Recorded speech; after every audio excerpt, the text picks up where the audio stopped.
I'm only about maybe 5 minutes. If I was walking, it's about a 5-minute walk from my house. So this is just some more of the scenery we have. It's absolutely beautiful. I tried to do this the other day when I made that a quick trip out. The weather was absolutely miserable. The video was awful. But all this will run with water. I'm trying not to venture too far from my vehicle so I can jump back in when the bears start coming out because they are awake. But, yep, this is my home. Let the games begin. This isn't much of a puddle. This is actually a little baby, just like hardly anything compared to what we are going to be going through. And I will try and hold on to the camera because it'll fall out of my phone holder. But we've got all of this where you can see those trees are cut right there.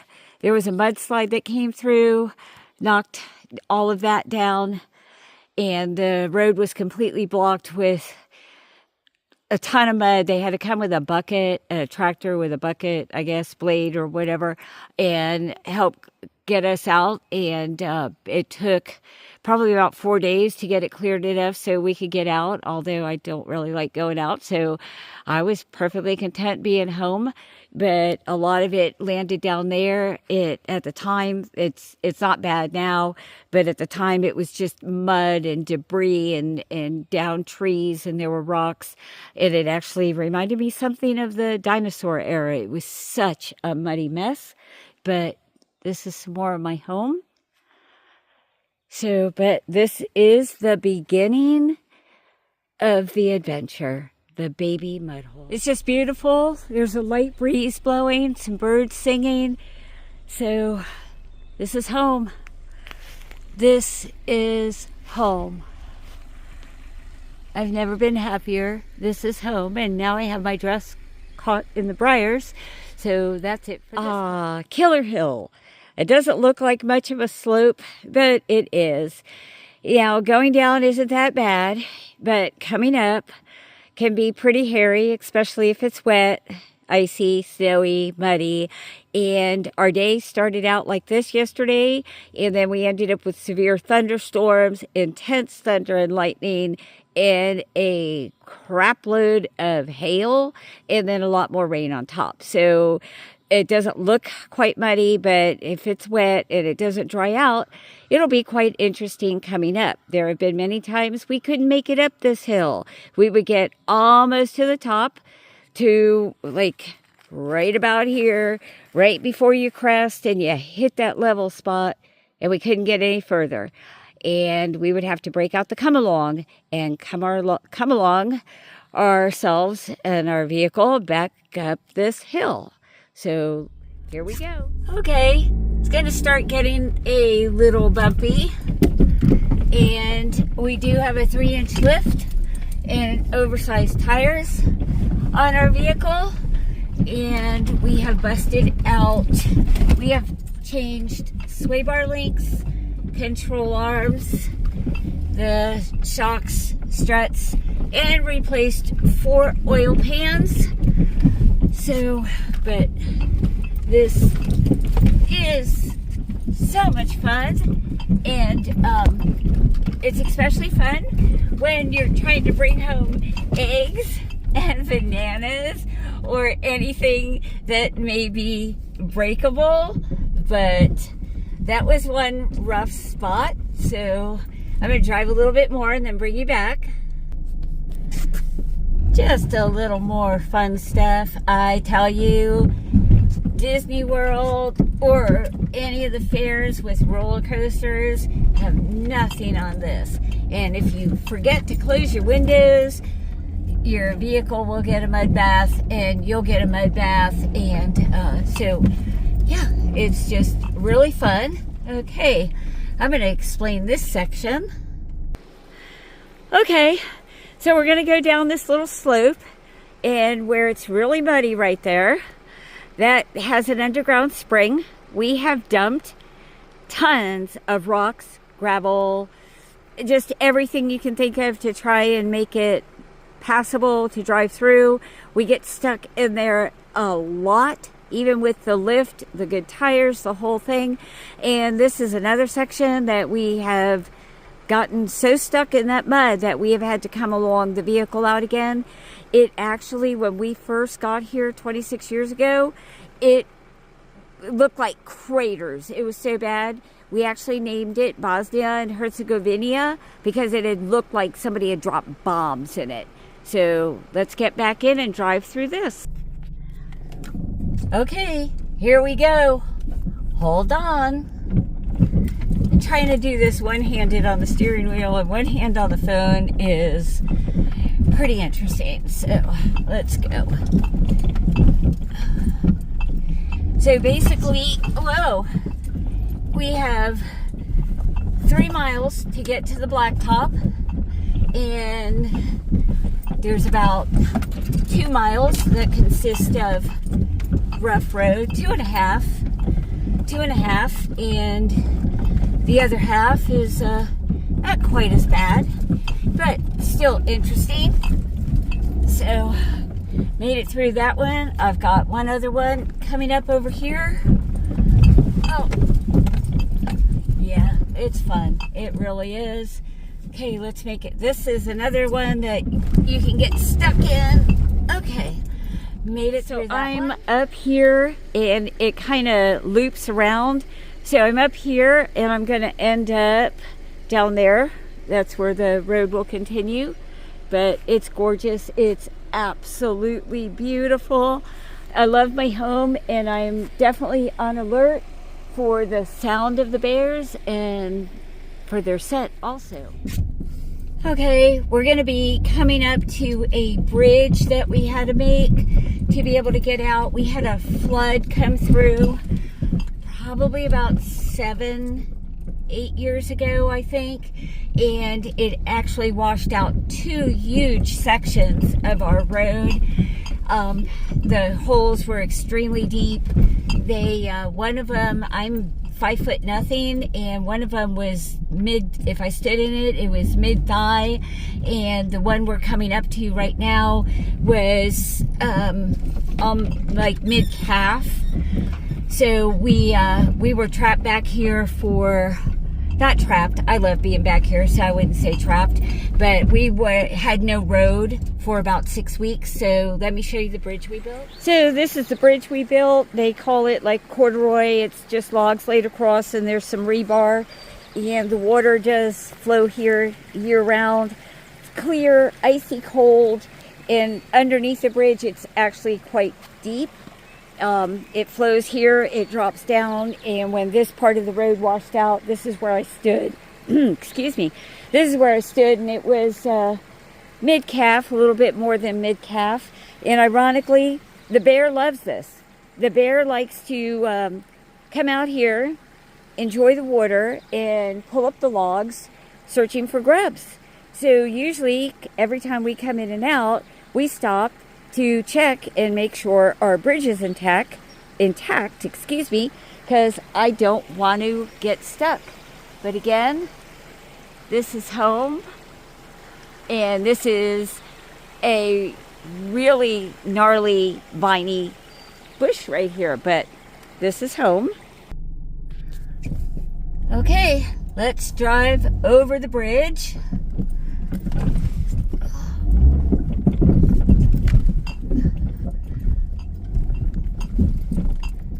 It's so interesting every time you go out, and don't even think about trying to drink from I have a travel mug with hot coffee in it. I know better than to try and take a sip of anything while driving on here, because it's like I'll be wearing it. Yes, so okay, we're almost at the second gate. We actually have 3 gates, so we're coming up to the, oh my goodness. Oh, okay. We're coming up to the second gate here. Okay, let me get through this and I'll stop and explain a little bit more.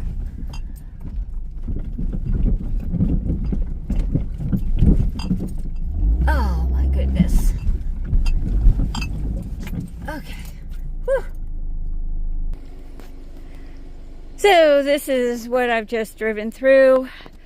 Our gate, the bottom hinge broke, so we actually just left it open until we can fix it.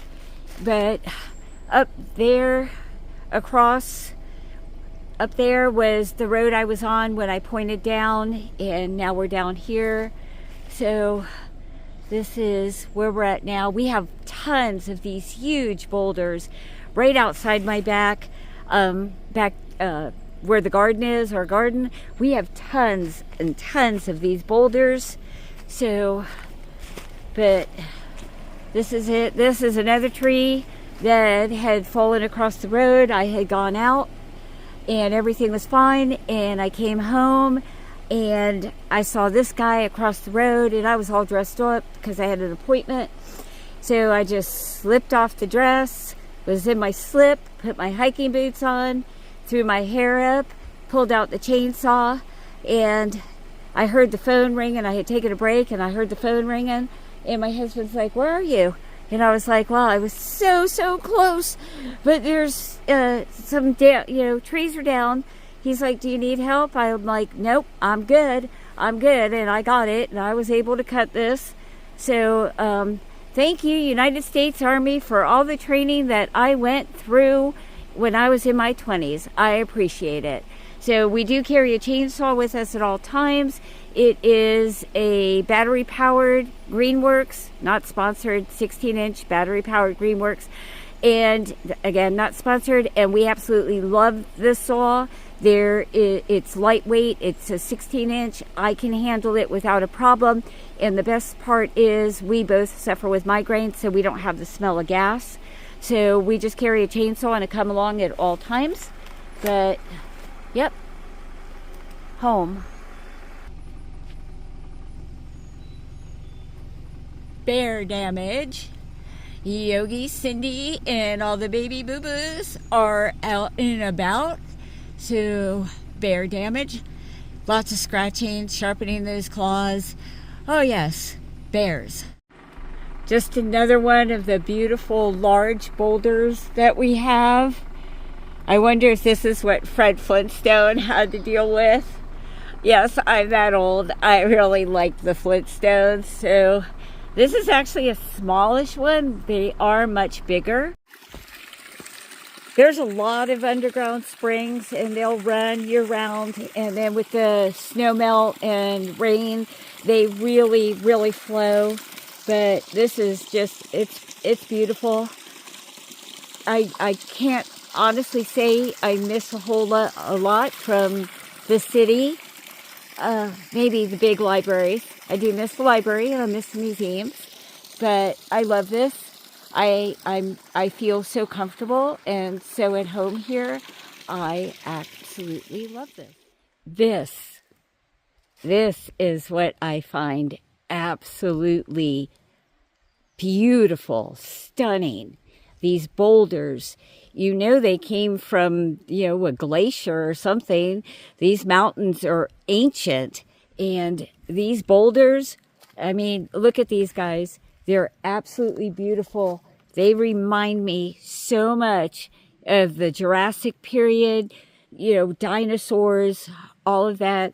And I know the video doesn't really capture it. Let me see. But these guys are just beautiful, covered with this moss. It is absolutely stunning. And I'm just trying to be alert with what's out here. Don't mind the deer or the turkeys. Don't even really mind the bobcats, but, I love the bears. I think they're great. I think they're a majestic creature. And we only have black bears, but still, I don't want to be running from a bear. Although I must say I do have a better bra on this time, because the last time I ran from a bear, I just had on a little sport bra because I was out hiking. And word of advice, if you're going to be out hiking, put on a good sport bra, because you'll never know when you might encounter a bear and need to run. So I just came through the last gate, and you can see there's some more water flowing there. And it flows down over that rock.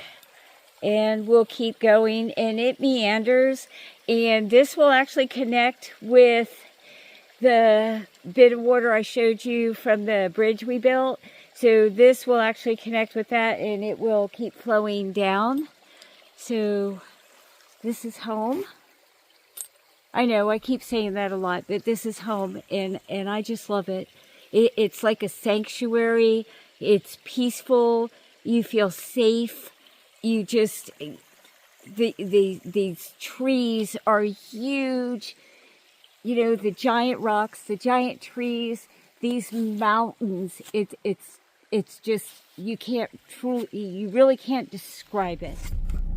Okay, we're just gonna drive a little bit more. I just went across that that other washout part where the water's flowing under, and you can see some of the road and what we go through to get out, get supplies, everything like that. You can see some of these ruts are really deep, and we do, like I've said before, we have a 3-inch lift, oversized tires, and we come along in a chainsaw at all times. This road is 4-wheel drive year-round, and usually more than 2 inches of snow, we don't even attempt to go out.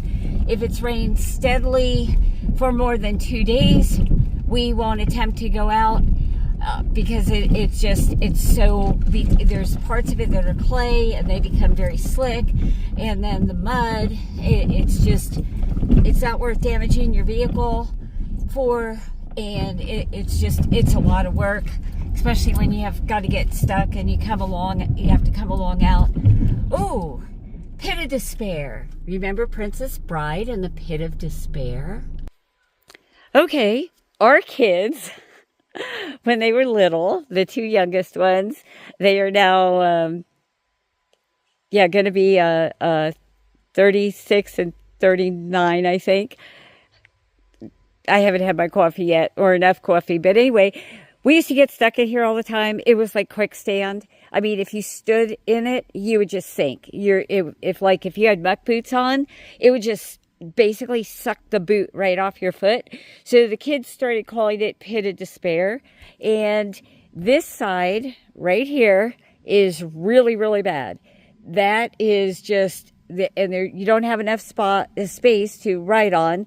So basically, when you drive, going in or out, you put one set of tires on that solid part right there, and you put your other set in this mud, and you stay up on that, because if you try to ride through the center or too much this way, come along yourself out.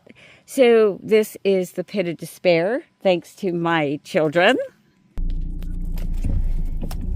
Okay, let's do Pit of Despair.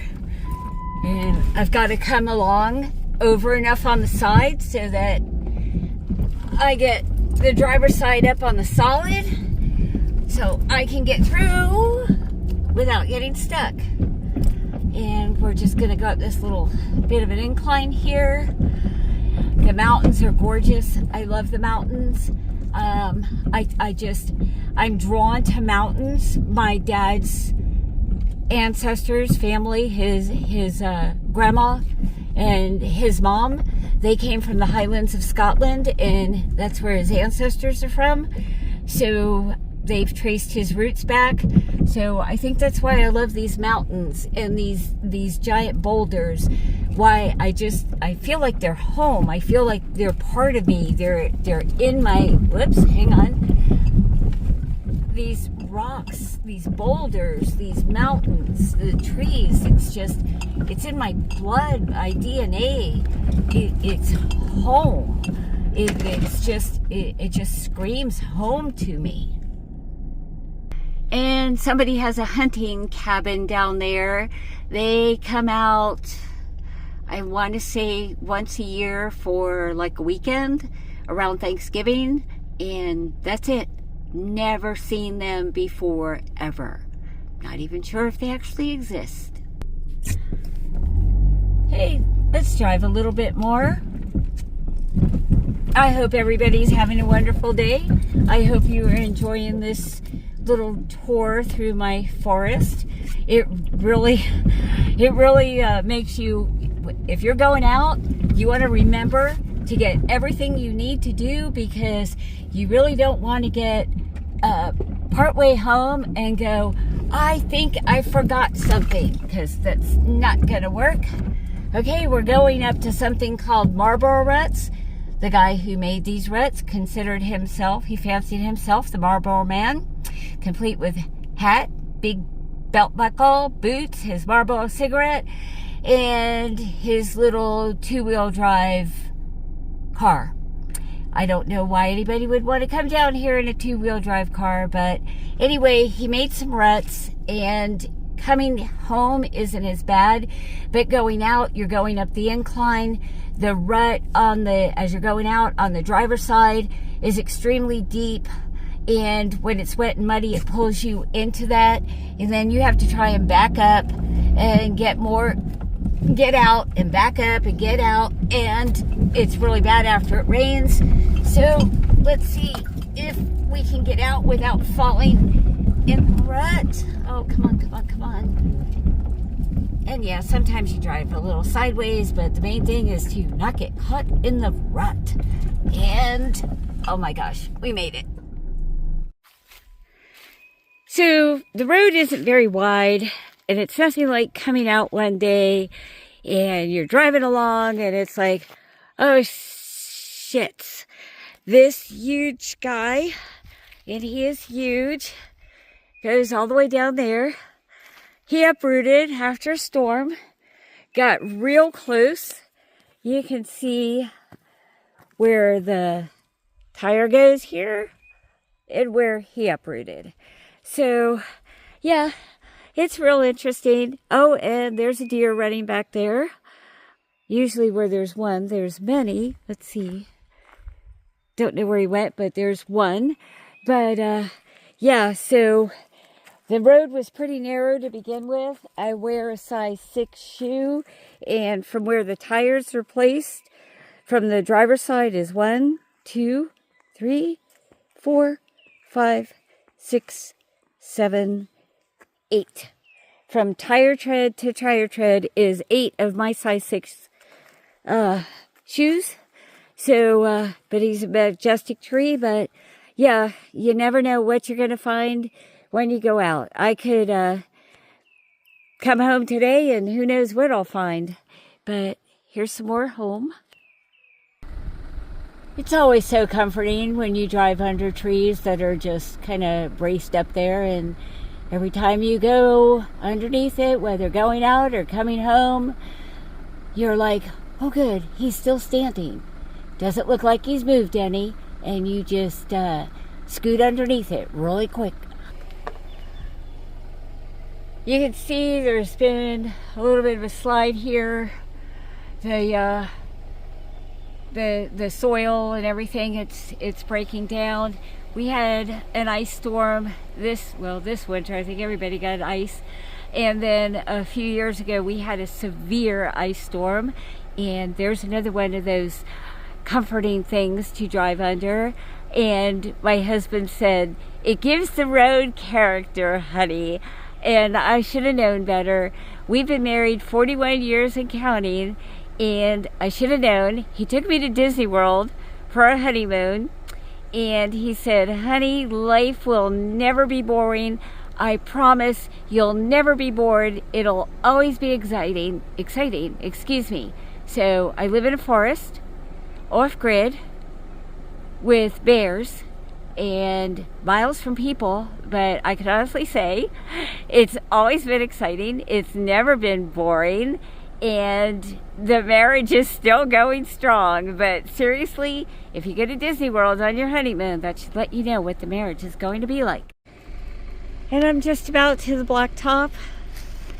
Just a little bit down there. The view, just gorgeous, gorgeous, gorgeous.